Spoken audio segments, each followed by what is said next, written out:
शुभ मध्याह्न बच्चों। संस्कृत की कक्षा में आप सभी का स्वागत है। प्यारे बच्चों, आज की कक्षा में हम संस्कृत पाठ 7 के प्रश्न संख्या 5, 6, 7 को अच्छे से समझेंगे और अच्छे से समझने के बाद इसे अभ्यास कार्य में करेंगे। तो पिछली कक्षा में हमने संस्कृत पाठ 7 के प्रश्न संख्या 1, 2, 3, 4 को कर लिया था और पाठ 7 का नाम है बुद्धि एव उत्तमः, अर्थात बुद्धि ही उत्तम है। कहानी को आपने पहले की कक्षाओं में अच्छे से पढ़ करके समझ लिया था। एक छोटे से बालक की ये कहानी है जिसमें वह अपने बुद्धि के बल से एक ठग व्यक्ति को एक अच्छा सबक सिखाता है। तो प्रश्न संख्या 5 है, एतेषां प्रश्नानाम उत्तराणि पूर्ण वाक्येन लिखन्तु। नीचे जो प्रश्न लिखे गए हैं हमें उनके उत्तर पूरे वाक्य में देने हैं। अगर यहाँ लिखा होता एक पदेन तो हम उत्तर एक शब्द में देते। अब यहाँ लिखा है पूर्ण वाक्येन, तो पूरे वाक्य में।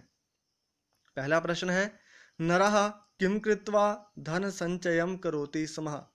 मनुष्य क्या करके धन संचय करता था।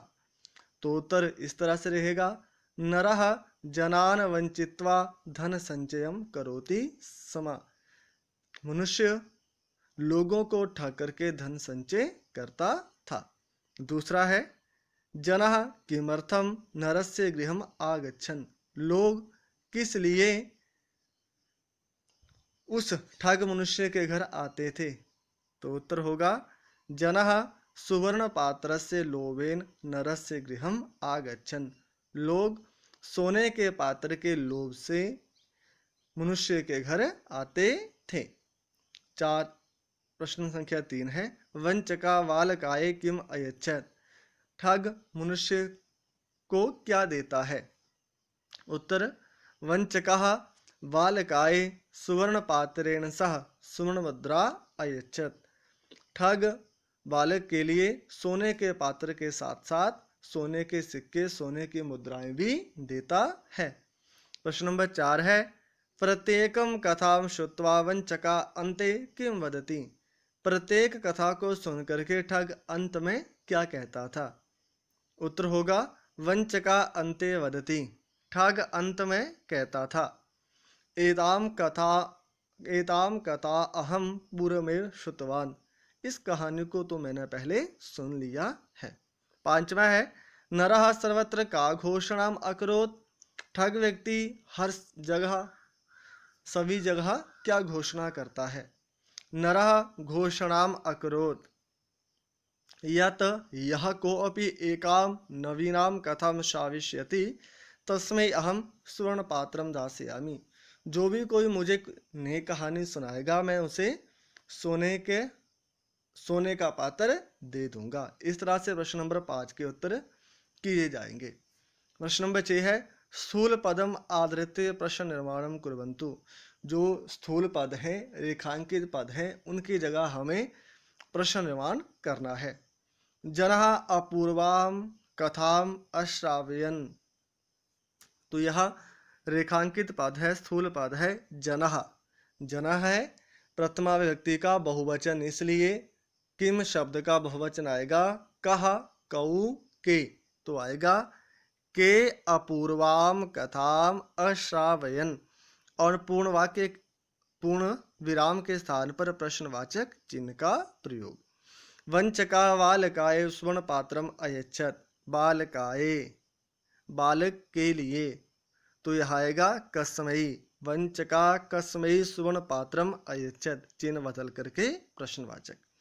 नरस्य गृहम बहुमूल्यम स्वर्ण पात्रम आसीत्। नरस्य इसकी जगह प्रयोग होगा कस्य। कस्य गृहे बहुमूल्यम स्वर्ण पात्रम आसीत्, चिन्ह बदल करके प्रश्नवाचक।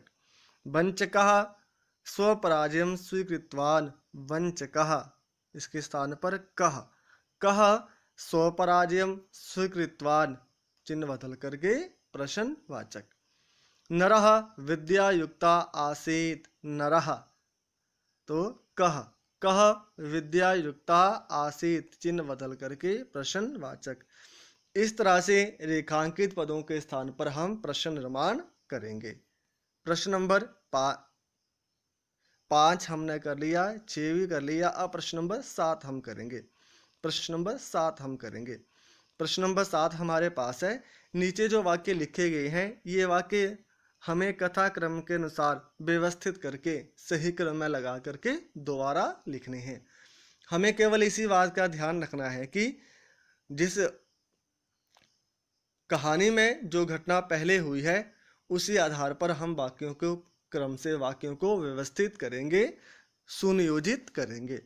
वाक्य इस तरह से है। जनः कथां श्रावयितुं नरस्य गृहम् आगच्छन् बालकावञ्चकस्य पराजयम् अकरोत्। एका विद्यायुक्ता वञ्चका नरः आसीत्, सः तम् एकां कथाम् अश्रावयत्।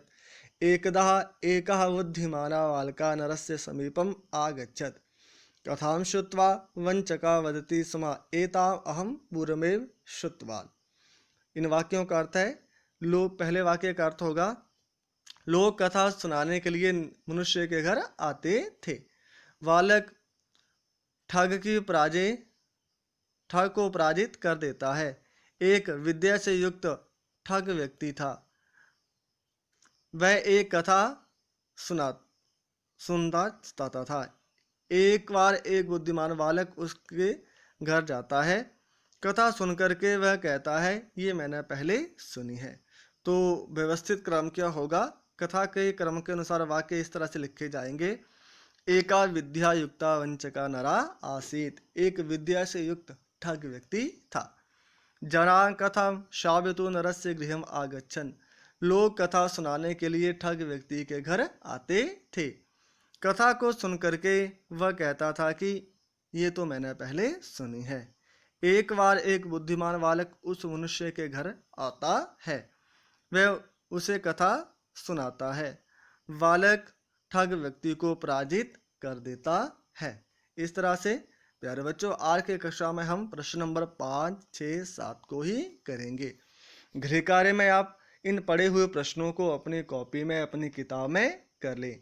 प्यारे बच्चों, सोमवार को जो आपकी कक्षा होगी, उसमें आपकी संस्कृत पाठ 2 और 3 के जो व्याकरण भाग है, उसमें प्रत्यय और उपसर्ग के बारे में बताया गया है। तो सोमवार की कक्षा में आपकी संस्कृत पाठ 2 और 3 के व्याकरण भाग में से उपसर्ग और प्रत्यय की कक्षा परीक्षा होगी। इसलिए उपसर्ग और प्रत्यय भाग को अच्छे से आप समझ लें। धन्यवाद। शुभ दिवस।